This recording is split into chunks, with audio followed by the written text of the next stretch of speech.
आघात. लेखिका प्रिया उंबरकर. वाचक स्वर सिद्धी गायकर.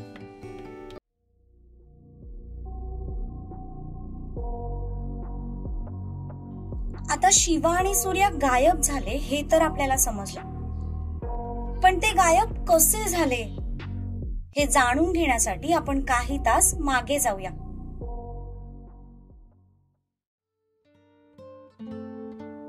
आहा, आता कुठे आत्मा तृप्त झालाय माझा. हो ना शिवादा, अरे अजून अर्धा तास लागेल ना रे आपल्याला घरी पोहोचायला. पैसे दिलेत ना तू? हो दिलेत. चल मग आता निघूया. असं म्हणत दोघेही निघाले. ते अगदी काहीच पावलांच्या अंतरावर गेले असतील, तितक्यात समोरून त्यांना एक मुलगी पळत येताना दिसली. तिच्या मागे 4-5 माणसं पण पळत होती.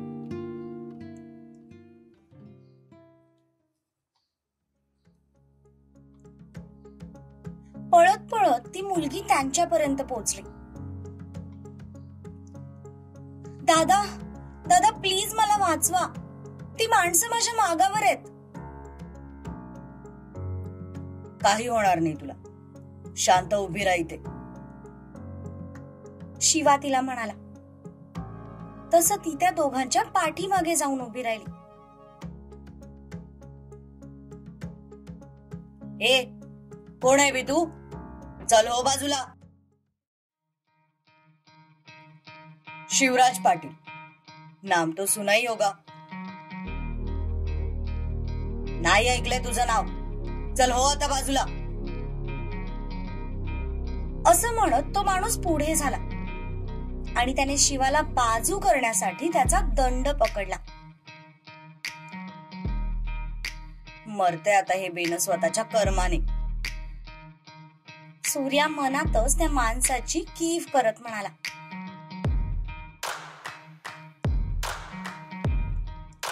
नाही ऐकलंस का? काही हरकत नाही, आता इथून पुढे नक्कीच लक्षात ठेवशील. असं म्हणत शिवाने त्याच्या दंडावर असलेल्या माणसाचा हात काढला आणि एक सनकन त्याच्या कानामागे मारली. तसं त्या माणसाच्या डोळ्यांसमोर दिवसातारे चमकू लागले. तेवढ्याच वेळात ती मुलगी तिकडून टेकडीच्या दिशेने पळू लागली.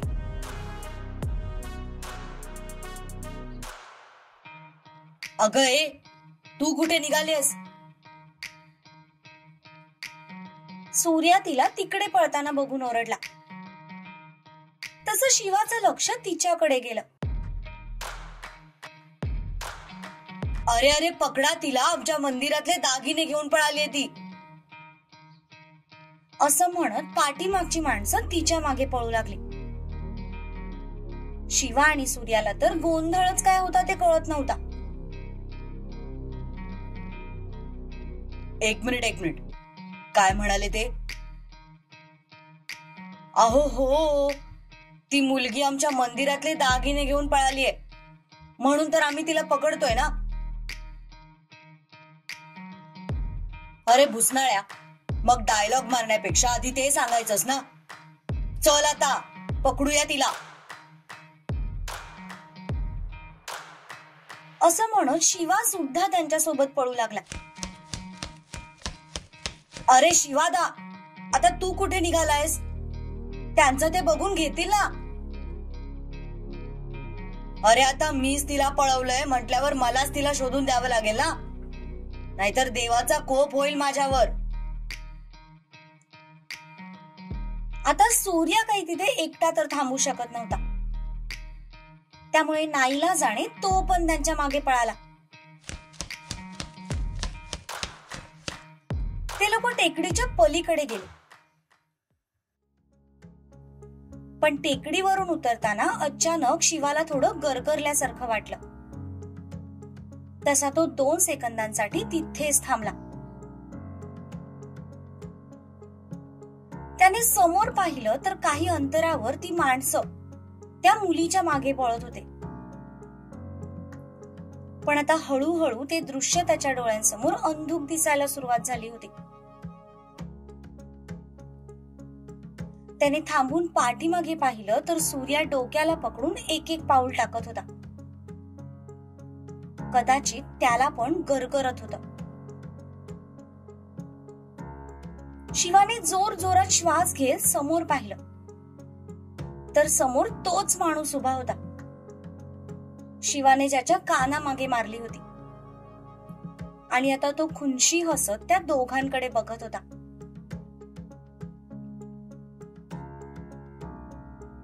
ए शिवादा, मला ना खूप चक्कर आल्यासारखं वाटतंय रे. Surya, I am sorry. आज माझ्यामुळे तू पण पकडला गेलास. शिवाने डोळ्यांची उघडझाप करत सूर्याकडे पाहिलं. जणू काही आत्ता कुठे त्याची ट्यूब पेटली होती. हा सगळा ट्रॅप आपल्याला पकडण्यासाठी आहे हे आत्ता कुठे त्याच्या लक्षात आलं होतं. पण आता वेळ निघून गेली होती, कारण सूर्य ऑलरेडी चक्कर येऊन खाली पडला होता. शिवाचे डोळे सुद्धा कधीही बंद होतील असं त्याला वाटत होतं. तरीही शिवाने त्या माणसाच्या खांद्यावर हात ठेवला. कुत्र्यांनो, हिम्मत होतीच तर समोरून वार करायचा ना. आम्ही फक्त आमचं काम करतोय. आता त्या लोकांची पकडापकडी थांबली असेल तर बोलव त्यांना. मला एकट्याला उचलायलाच 3-4 माणसं लागतील तुम्हाला. शिवा म्हणाला. तसं त्या माणसाने त्या दिशेला पाहिलं, पण तेवढ्या वेळात शिवाने त्याचा फोन काढला आणि पाठीमागच्या दिशेने फेकून दिला. मघासपासून तो खिशात काहीतरी टाईप करत होता. शिवा टायपिंग मास्टर होता. शिवाय सवयीमुळे आपल्या मोबाईल मधलं कुठलं ऍप कुठल्या ठिकाणी हे पण त्याला चांगलंच माहित होतं. त्या माणसाचं लक्ष तिकडे असल्याचं पाहून त्याने तिरप्या नजरेने खिशातला मोबाईल बघितला. नोट्स मध्ये बरंच काही टाईप झालं होतं. ते बघून तो गालात हसला आणि तो माणूस पुन्हा त्याच्याकडे बघायच्या आधीच त्याने तो पाठीमागे फेकून दिला. ए चला या रे इकडे, असं म्हणत त्या माणसाने बाकीच्या साथीदारांना आवाज देत पाठी बोलावून घेतलं. दगाबाज झाले. शिवाने मनापासून एक शिवी दिली आणि त्या माणसाच्या खांद्यावर असलेला शिवाचा हात आता हळूहळू खाली सरकू लागला आणि पुढच्या सेकंदाला त्याचे डोळे मिटले. तसा तो खाली कोसळला. काही वेळातच ती माणसं आणि ती मुलगी सुद्धा पळत त्यांच्या जवळ आली.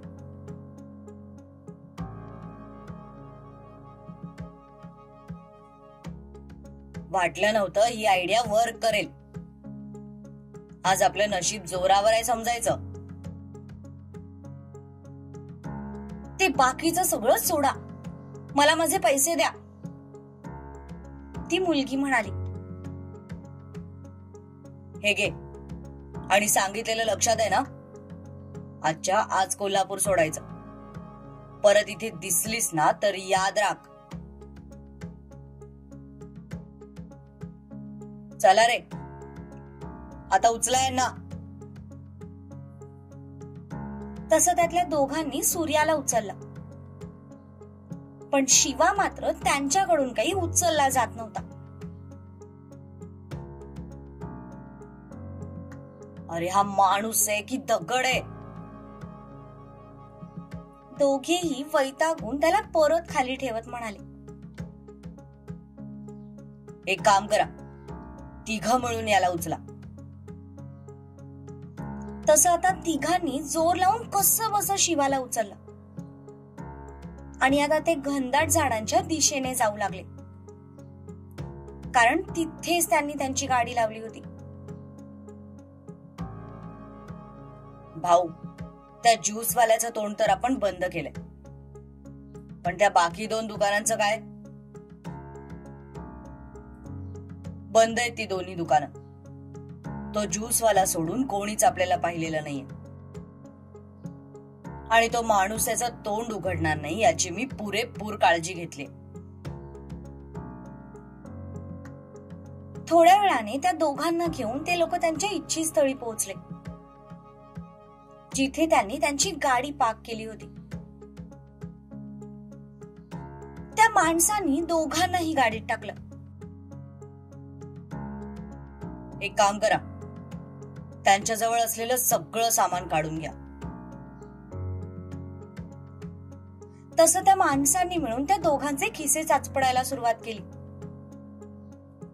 वॉलेट, घड्याळ, दुसऱ्या हातातलं कडं, गळ्यातलं लॉकेट आणि सूर्याचा मोबाईल, सगळं काही काढण्यात आलं.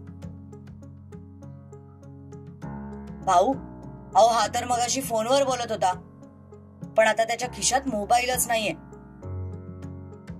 तो माणूस म्हणाला. कारण जेव्हा ते ज्यूस सेंटर जवळ उभे होते तेव्हापासून त्या दोघांवर तो पाळत ठेवून होते. त्यांनी शिवाला फोनवर बोलताना पाहिलं होतं.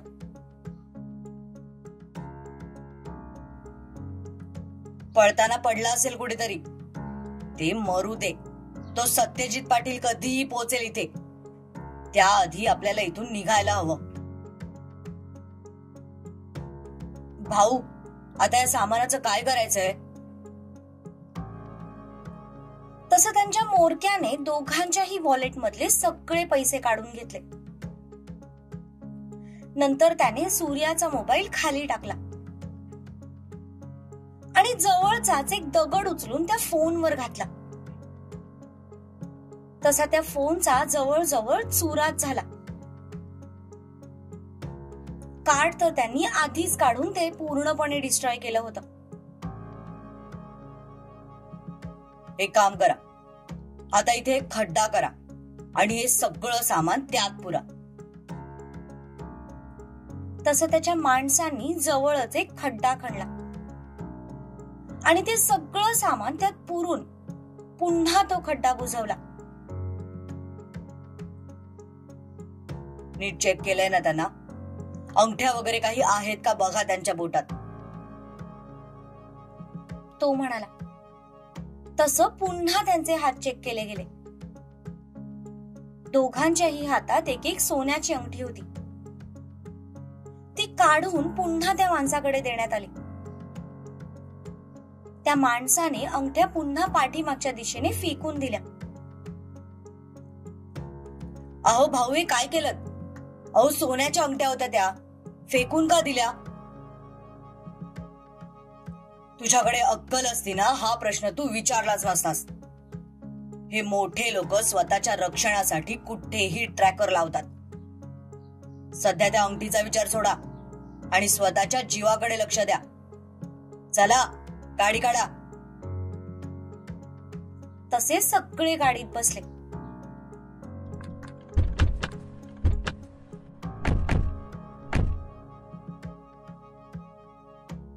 गाडी सुरू झाली आणि ते जंगलाच्या दिशेने निघून गेले.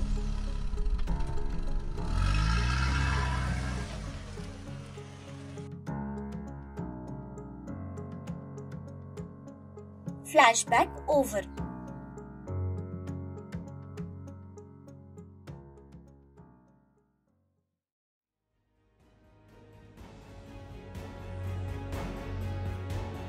दुर्वा आवाज देत सगळ्यांना शोधत होती. तितक्यात तिला अक्कासाहेबांच्या खोकण्याचा आवाज आला. तसं त्या आवाजाचा अंदाज घेत ती त्यांच्या जवळ पोहोचली. अगं सुनबाई, अक्का, अहो तुम्ही ठीक आहात ना? अगं मी ठीक आहे, माझी काळजी नको करूस. आधी गंगाकडे बघ. त्याला दम्याचा त्रास हाय, त्याला आधी वाचीव. सगळे नोकर पण कुठे मेले देव जाणे. माहित नाहीये, पण अप्पा कुठे आहेत? तिने उठत आजूबाजूला पाहिलं तर त्या धुरात तिला काही अंतरावर एक खुर्ची दिसली. तशी पदराने ती तो धूर बाजूला करत तिथपर्यंत पोहोचली. अप्पा डोळे बंद करून निश्चित त्या खुर्चीवर पडले होते. अप्पा, अप्पा हो उठा. ती त्यांच्या खांद्याला धरून त्यांना गदागदा हलवत म्हणाली. पण ते काही उठायचं नावच घेत नव्हते. त्यांना बघून ती घाबरली. त्यांना दम्याचा त्रास आहे हे तिला माहित होतं. तिने लगेचच पाठीमागून त्यांची खुर्ची पकडली आणि दरवाजाच्या दिशेने जाऊ लागली. काही करून तिला त्या धुरातून त्यांना बाहेर काढायचं होतं. ती अप्पांची खुर्ची घेऊन अक्काजवळ पोहोचली आणि त्यांना सुद्धा हात देऊन उभं केलं. सुनबाई, अक्का, कुठे आहात तुम्ही सगळे?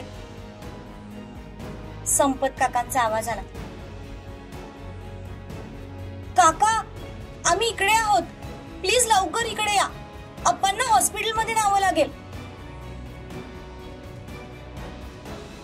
सुनबाई, आपण पुढून जाऊ शकत नाही. आपल्याला पाठीमागच्या दारानं जावं लागेल. कोणीतरी घात केलाय पाटलांचा. हे सगळं मुद्दामून घडवून आणलं गेलंय. बाहेर शेताने बराच पेट घेतला होता, त्यामुळे धूर सुद्धा वाढत चालला होता. कसे बसे ते पाठीमागच्या दरवाजाने बाहेर आले तर बाहेर पण बराच धूर होता. पण निदान ते एकमेकांना पाहू तरी शकत होते. अप्पा, अप्पा प्लीज डोळे उघडा. दुर्वा त्यांच्या पायाजवळ बसत त्यांचा हात हातात घेऊन म्हणाली. त्यांना असं निश्चित पडलेलं बघून तिच्या डोळ्यात आसमांनी गर्दी केली होती. त्यांना काही झालं तर आपण सत्यजितला कसं तोंड दाखवायचं या विचारानेच तिला खूप भरून येत होतं. सुनबाई, नग काळजी करूस. काय भी होणार नाही त्याला. मी मन्याला फोन केलाय, तो येतच असेल. सध्या तरी ते कोणावरही विश्वास ठेवू शकत नव्हते. त्यामुळे त्यांनी सरळ सत्यजितच्या विश्वासू माणसाला फोन केला. गंगा, अरे गंगा, अरे डोळं उघड की. अक्का साहेबांना तर रडूच कोसळलं. त्यांच्या मुलाचा त्रास बघून त्या स्वतःचा त्रास सुद्धा विसरून गेल्या होत्या.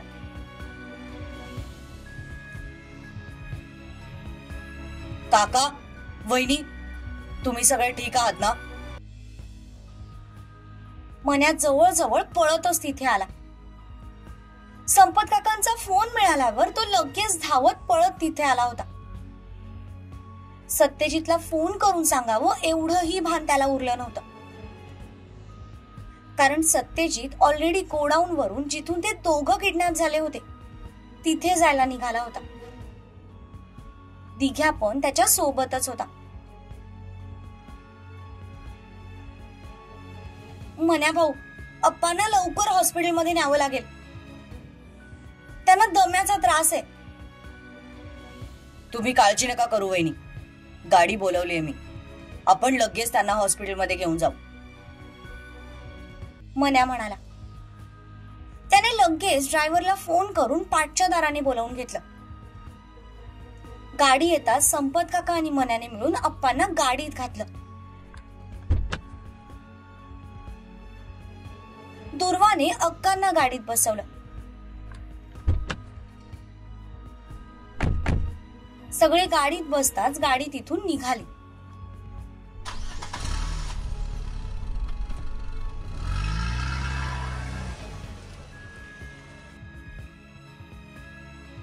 अरे संपत, अरे आपलं शेत तर जळालं की र. गाडीतून अक्का त्या जळत असलेल्या शेताकडे बघत होत्या. अक्का, आता तरी तू बाकी काय बी विचार करू नकस. अप्पाचा जीव वाचवणं सध्या जास्त महत्वाचं आहे. पण खरं तर ते जळत असलेलं शेत बघून संपत काकांच्या मनालाही कितीतरी यातना होत होत्या. ते शब्दात सुद्धा सांगू शकत नव्हते, कारण शेतातलं प्रत्येक पीक हे त्यांनी स्वतःच्या मुलाप्रमाणे जपलं होतं. त्यांना कधीच बिझनेस मध्ये इंटरेस्ट नव्हता. शेती एके शेती एवढंच त्यांचं जग होतं. पण आज तेच जग त्यांच्या डोळ्यासमोर जळत होतं. पण प्रसंगावधान राखून त्यांनी तिकडे लक्ष देण्यापेक्षा मन्याला फोन करून बोलावून घेतलं. जवळजवळ 20 मिनिटात ते लोक हॉस्पिटलमध्ये पोहोचले.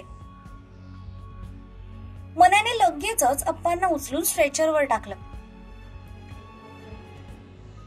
पाटील फॅमिलीचा पेशंट आहे म्हटल्यावर विनाविलंब लगेच ट्रीटमेंट सुरू करण्यात आली. अक्कांना पण श्वास घ्यायला तकलीफ सुरू झाल्यामुळे त्यांना सुद्धा ऍडमिट करण्यात आलं.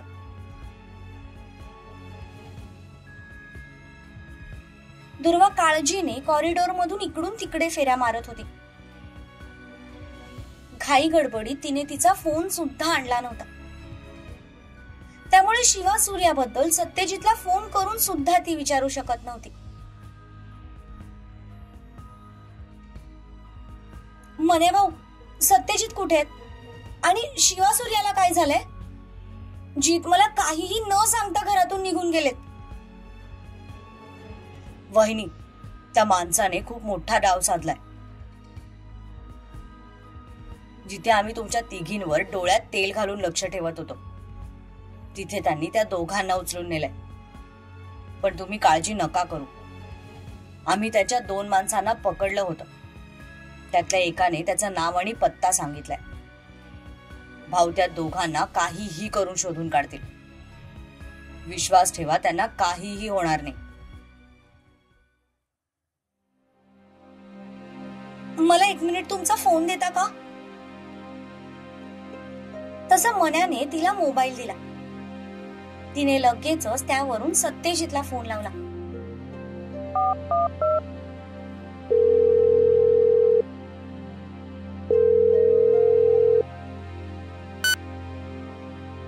हा मन्या, बोल. जीत. एंजल, मन्याच्या फोनवरून कशी काय बोलतेस तू? तू गोडाऊनवर तर गेली नाहीयेस ना? जीत.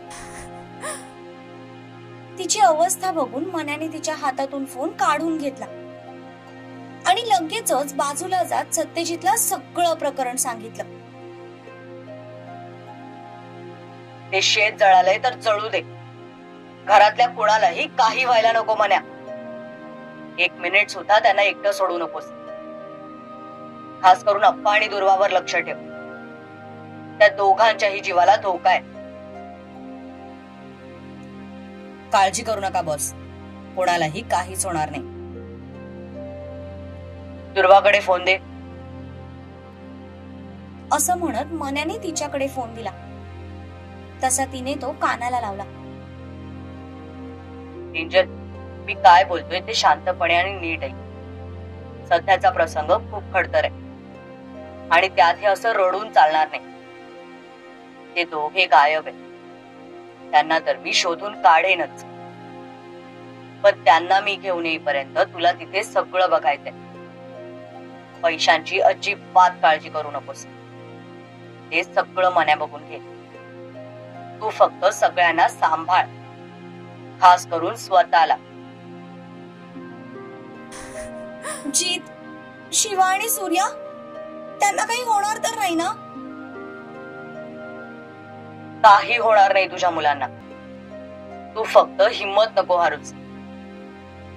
मी आहे ना, मी सगळं ठीक करेन. खरं तर त्या दोघांची आता त्याला सुद्धा चिंता वाटत होती.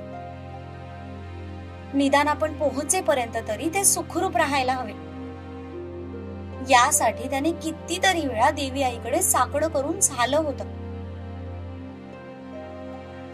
पण त्याच्या त्या मी आहे ना या 3 शब्दांनी तिला खूप मोठा आधार मिळाला होता. जीत, मला ताराचा नंबर पाठवता का प्लीज? हो, पाठवतो. चल बाय, टेक केअर. तुम्ही पण स्वतःची काळजी घ्या. त्याने फोन कट केला आणि मन्याच्या फोनवर ताराचा नंबर पाठवला. दुर्वाने लगेचच त्या फोनवरून ताराला फोन केला.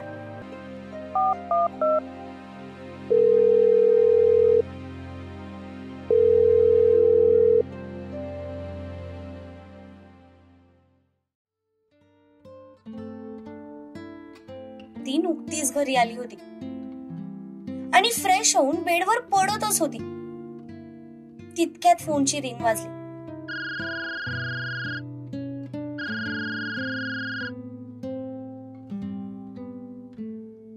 अननोन नंबर बघून तिच्या कपाळावर किंचित आट्या पसरल्या. हॅलो हॅलो तारा, अगं मी दुर्वा बोलते. हा दुर्वाताई, बोला ना. तू प्लीज तुझ्या भावाला घेऊन इथे कोल्हापूरमध्ये येऊ शकतेस का? तसं ताराचे हार्टबीट्स स्किप झाले. दुपारपासून तिचं शिवासोबत एकदाही बोलणं झालं नव्हतं. ताई, काय झालंय? शिव ठीक आहेत ना? तारा, अगं शिवा आणि सूर्या दोघेही किडनॅप झालेत. काय? कोणी केलंय हे? माहित नाही. सत्यजित सध्या त्यांचा शोध घेत आहेत. पण सध्या इथे आम्हाला तुझी खूप गरज आहे, खास करून तुझ्या भावाची. त्यांचे काही कॉन्टॅक्ट पोलीस मध्ये असतील तर त्यांचा वापर करून आपण सत्यजितची मदत करू शकतो. हो, मी लगेच दादाला फोन करते. आम्ही दोघे येतोय तिथे. तुम्ही नका काळजी करू. हो, शक्य होईल तेवढा लवकरात लवकर ये. हो हो, मी लगेच निघते. बाय. असं म्हणत दुर्वाने फोन ठेवून दिला. ताराने पण लगेच अजयला फोन केला. अजयला जेव्हा या सगळ्याची माहिती मिळाली तेव्हा तो सुद्धा लगेच घरी आला. तोपर्यंत ताराने सगळं घरी सांगून ठेवलं होतं. हे सगळं ऐकून तर ते सुद्धा टेन्शन मध्ये गेले होते. ताराने तिची आणि अजयची बॅग सुद्धा भरून ठेवली होती. तो घरी येताच ते दोघं तिथून निघाले.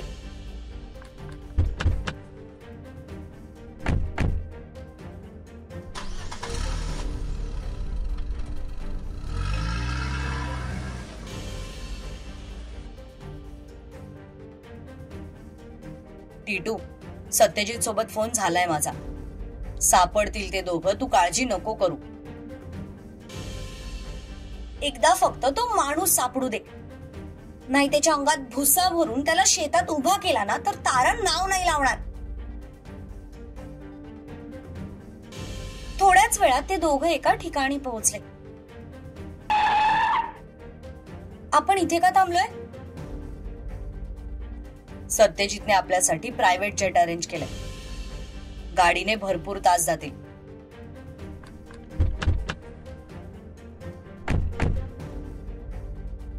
तारा आणि अजयने आपापल्या बॅग्स खाली घेतल्या.